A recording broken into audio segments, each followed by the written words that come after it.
앞으로 5년 안에 중산층이란 단어는 사라질지도 모릅니다. 공부해서 대학 나와서 회사에서 일하면서 평범하게 사는 삶, 우리가 정석이라고 믿었던 그 삶의 방식이 가장 위험한 방식이 되고 있습니다. 왜냐고요? AI는 평균을 삭제하고 있거든요. 지금 AI는 상위 1% 천재들을 도와 그들을 신으로 만들고 있고 하위 99%의 평범한 사람들을 지옥으로 보내고 있습니다. 저는 국내 최대 규모의 헤드헌팅 회사를 운영합니다. 이제는 솔직히 직무 역량을 잘 훈련만 하면 취업이 된다고 취준생들에게 장담하지 못하겠습니다. 시대가 크게 바뀌고 있고요. 저조차 그 위협을 느끼는 게 현실입니다. 그래서 저도 살아남기 위해 지금 이 시대가 어떤 시대인지 공부를 할 수밖에 없었습니다. 오늘 우리는 AI 시대의 새로운 생존, 새로운 부의 공식을 같이 알아볼게요. 뒷부분이 상당히 흥미롭고 재미있을 겁니다. 기대해 주셔도 좋습니다. 원래 우리의 생각은 이랬습니다. 돈을 더 벌고 싶어. 그러니까 시간을 들여서 노력해야지. 원래 이게 어느 정도 먹히는 사고방식이었다고요. 근데 AI 시대에 이제 시간을 들인 노력의 가치는 0으로 수렴합니다. 여러분이 밤새워 쓰는 보고서 AI는 3초면 씁니다. 여러분이 3일 걸려 만든 로고, AI는 그런 로고 10개도 금방 만들어요. 공급이 무한대가 되면 가격은 폭락하죠. 즉 여러분의 성실한 시간의 값은 똥값이 되고 있다는 뜻입니다. 그렇다면 이제 인간은 대체 무슨 역량을 맡을 수 있을까요? 바로 판단과 책임입니다. AI는 실행에서는 천재지만 의외로 결정에서는 바보입니다. AI에게 멋진 로고 100개 그려줘 라고 하면 그럴듯하게 그려냅니다. 하지만 이 10개 중에 우리 브랜드 철학에 가장 잘 맞고 2030 세대가 지갑을 열게 만들 로고는 뭐야? 라는 질문에는 뭔가 석연치 않은 답을 내놓죠. 답을 겉보기에 잘한다 해도 결과가 망했을 때 AI는 책임지지 않아요. 결국 수많은 선택지 중에 최적의 답을 고르는 안목과 그 선택이 잘못되었을 때 리스크를 온몸으로 감당하는 배짱, 판단과 책임, 이 두 가지가 인간만이 할 수 있는, 아니 인간 중에서도 극소수만이 누리는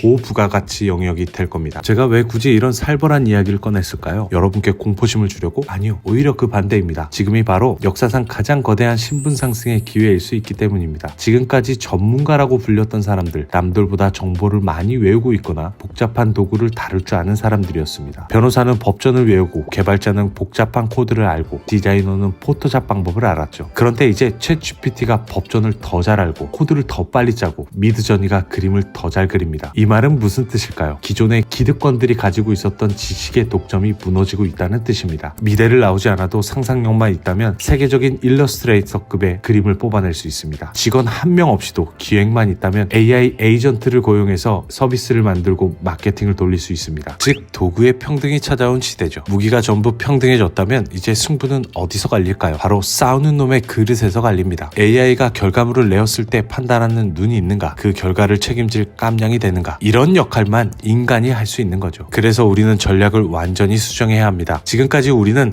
how, 즉 어떻게를 배우는데 인생을 썼습니다. 엑셀을 어떻게 쓰지? 영어 회화 어떻게 하지? 코딩 어떻게 하지? 어떻게는 이제 그만두세요. 그건 AI에게 물어보면 됩니다. 이제 여러분은 what과 why에 집중해야 합니다. 내가 지금 엑셀로 무엇을 분석해야 우리 회사의 매출이 오르지? 왜 사람들은 이 디자인보다 저 디자인을 좋아할까? 여러분이 직장에서 누군가의 지시만 기다리며 이거 어떻게 처리해요? 라고 묻는 타입이라면 여러분은 AI와 경쟁이 안 돼요. 결국 패배하겠죠. 하지만 여러분이 팀장님, 제가 AI로 분석해보니 지금 우리에게 필요한 건 A가 아니라 B입니다. 제가 책임지고 B로 진행해보겠습니다. 라고 말한다면 결국 어떤 일에 대해서 판단하고 책임질 사람은 세상에 어차피 필요하거든요. 근데 판단을 과감하게 하고 책임지려는 사람은 현재 시점에서 많지 않아요. 이때까지는 그냥 조용히 판단을 남에게 맡기고 책임지지 않고 안전하게 직장생활하는 게 현명한 처사였으니까요. 그러니까 우리에게 기회는 있는 거죠. 지금부터 미리 판단과 책임을 연습하는 소수가 다가오는 시대의 인재가 될 겁니다. 자, 그러면 구체적으로 당장 내일부터 무엇을 준비해야 할까요? 여러 가지가 있지만 제일 중요한 거 하나만 같이 알아봅시다. 나만의 취향을 기르세요. 판단과 책임을 과감하게 수행하려면 나만의 취향이 강하고 확고해야 합니다. 예를 들어 커피 브랜드를 만든다고 가정해봅시다. AI에게 카페 로고와 슬로건을 만들어줘 라고 시키면 AI는 전 세계의 데이터를 긁어모아서 가장 통계적으로 그럴듯한 결과물 수백 개를 쏟아냅니다. 여기서 취향이 없는 사람은 무엇을 고를까요? 어디서 많이 본 듯한, 즉 평균적인 디자인을 고릅니다. 뭐가 뭔지 잘 모르겠으니까 괜히 위험한 판단하지 않게 됩니다. 책임도 져야 되니까요. 근데 문제는 뭘까요? AI로 로고를 만드는 수많은 브랜드들도 같은 논리로 로고를 만들게 되겠죠. 반면 확고한 취향이 있는 사람은 다릅니다. 아니야, 내가 생각하는 우리 브랜드의 핵심은 세련된 고독이야. AI가 뽑아준 1번부터 99번은 너무 밝고 가벼워. 하지만 100번의 이 거친 질감, 이게 딱이야. 이렇게 위험을 기꺼이 감수하는 판단을 할 수 있습니다. 책임도 기꺼이 떠안게 되죠. 취향이 독 독특하고 강한 사람은 판단과 책임에서 경쟁력이 생긴다는 뜻입니다. 저는 이게 다가오는 시대에 인간만의 역량을 기르는 가장 좋은 방법이라고 생각합니다. 자신만의 취향을 기르세요. 자, 인트로에서 말씀드렸듯이 곧 중산층이 몰락할 거고요. 중산층의 몰락은 곧 안전지대의 소멸을 뜻합니다. 애매하게 공부해서 적당히 월급 받으며 사는 시대는 끝났습니다. 헤드헌터로서 이런 말 하는 게 좀 웃기긴 하지만 사실을 왜곡할 수는 없지 않습니까? 이 사실이 두려우신가요? 저도 두렵습니다. 하지만 한편으로는 가슴이 뛰기도 합니다. 이제 스펙도 학벌도 집안 배경도 필요 없습니다. 새로운 시대에 맞는 새로운 삶의 방식을 같이 장착해 봅시다. 이건 저도 같이 여러분과 하는 거니까요. 저도 오늘 영상 내용 잘 적용해서 미래에 대비하도록 하겠습니다. 앞으로도 직업과 커리어에 관한 좋은 이야기로 찾아뵙도록 하겠습니다. 시청해 주셔서 감사합니다.